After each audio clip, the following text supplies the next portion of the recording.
Panne de réveil, problème de transport, perte de clé, un retard au travail est vite arrivé.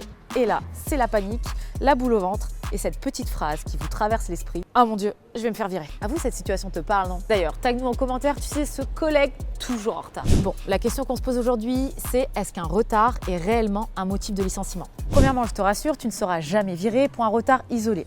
Le non-respect des horaires de travail peut être toléré par ton patron s'il est exceptionnel ou s'il n'a pas pu être anticipé. Le plus important dans ce cas-là, prévenir ton manager le plus rapidement possible et justifier ton absence. Tu l'as bien compris, un retard c'est ok, mais n'en abuse pas. Car s'il se multiplie, tu peux être sanctionné. Une retenue de salaire, une mise à pied qui peut même aller jusqu'au licenciement. Les sanctions vont dépendre du nombre et de la fréquence de tes retards. En gros, c'est pas la même chose si tu arrives 6 fois en retard dans la semaine ou dans l'année. Ça va aussi dépendre de ton poste. Imagine un pilote d'avion qui arrive en retard, l'avion ne décolle pas. Et enfin, de ton contrat, ce n'est pas la même chose si tu es en 35 heures, en 39 heures, en forfait jour ou si tu pointes.